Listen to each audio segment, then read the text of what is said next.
আসসালামু আলাইকুম। আমি মোহাম্মদ তানজিদ সুফিয়ান সাকিব। স্যার, আপনার কাছে আমার প্রশ্ন হচ্ছে, একজন বুদ্ধিজীবী দাবি করেছেন যে সৃষ্টিকর্তার অস্তিত্ব যে আছে তা এখনো প্রমাণিত নয়, তাই ধর্ম মানা বা না মানা একান্ত নিজের বিষয়। স্যার, এমন কোন কিভাবে আমি তাকে বোঝাবো যে সৃষ্টিকর্তার অস্তিত্ব আছে, কিভাবে প্রমাণ দেওয়া যেতে পারে তাকে? স্যার, ধন্যবাদ। এখন মনে করো এক জায়গায় একটা মানুষ খুন হয়ে আছে, রক্ত টক্ত বেরিয়েছে। খুনিকে কি আমরা দেখেছি? দেখিনি। কোনো অস্ত্রশস্ত্র আশেপাশে আছে? নেই। পুলিশটা খুঁজে খুঁজে বের করে।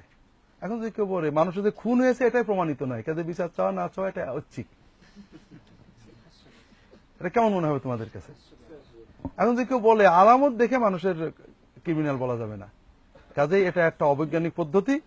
এই কোথায় একটা পায়ের ছাপ, কোথায় একটা হাত, কোথায় একটা কারোর একটা ব্যক্তিগত সাক্ষী, কেউ তো দেখিনি। যেহেতু খুন করতে কেউ দেখিনি, কাজেই এটাকে খুন মনে করে, এটা তো অটোমেটিক মরে যেতে পারে। হয়তো পড়ে গেছে, মরে গেছে, গলাতে রক্ত বেরিয়ে গেছে, হতেই তো পারে। এটা হতে পারে না? এত বড় বিশ্বটা যদি অটোমেটিক হতে পারে, তো একটা মানুষ হঠাৎ করে পড়ে যেয়ে মরে যাবে, এটা অটোমেটিক হতে পারে না? যে ব্যক্তি এই মহান বিশ্বটাকে এবং বৈজ্ঞানিক বিশ্ব, যার পরতে পরতে বিজ্ঞান, একটু 19-20 হলে একটা কেনা, একটা মানব দেহের ভিতরে এত বিজ্ঞান রয়েছে, যার মানে 100 ভাগের 1 ভাগ বিজ্ঞানও তৈরি করার ক্ষমতা কোনো মানুষের আসেনি, দেখে দেখেও আসেনি। এটা তো না দেখে হয়েছে।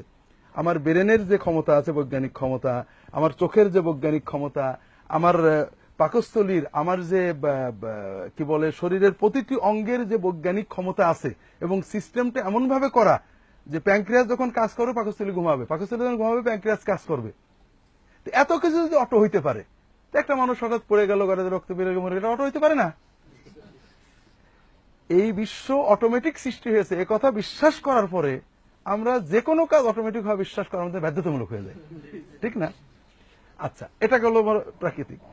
এই জন্য এই বিশ্ব যে সৃষ্টিকর্তা আছেন, বিজ্ঞান সবচেয়ে বেশি এটা প্রমাণ করে, এবং বিশেষ করে বর্তমান বিজ্ঞান।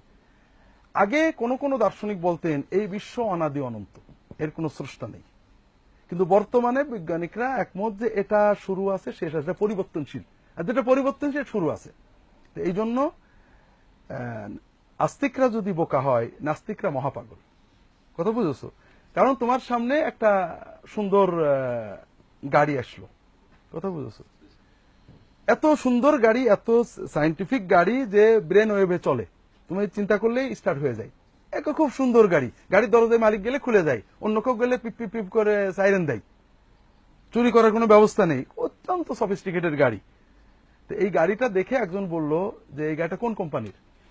তাহলে আর মিয়া কোম্পানি না, এই যমুনা সেতুর উপর একটা ট্রাক উল্টে গেছিল, সেই উল্টানো ট্রাকটা ঘুরতে ঘুরতে পানির ভিতরে যে যমুনাতে নিচে নেমে এসে এটা গাড়িটা বাসি বেশি উঠেছে।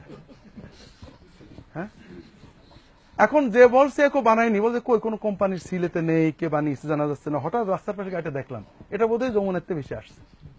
আরেকজন না, এটা হতে পারে না, এত সুন্দর একটা জিনিস এটা নিশ্চয়ই কেউ বানিয়েছে, যমুনাতে বেশি আসতে পারে না। এই দুইজনের ভিতরে কম পাগলকে ফিরে বলো, কথা বলো না?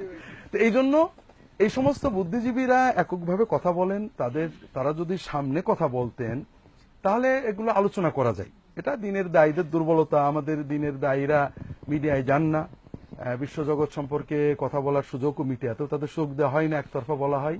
এটা হলো প্রথম কথা। দ্বিতীয় হলো বিশ্বে নাস্তিক খুবই কম।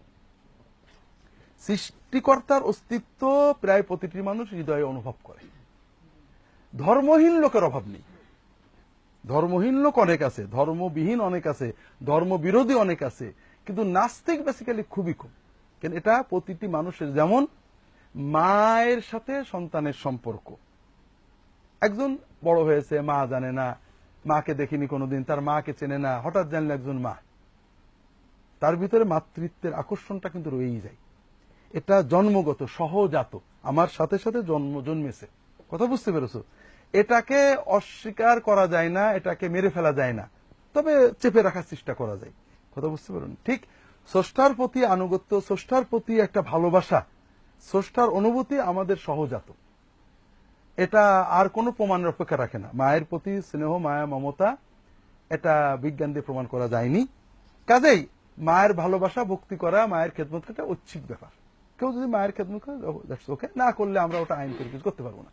এটা তোমাদেরকে কেমন মনে হয়?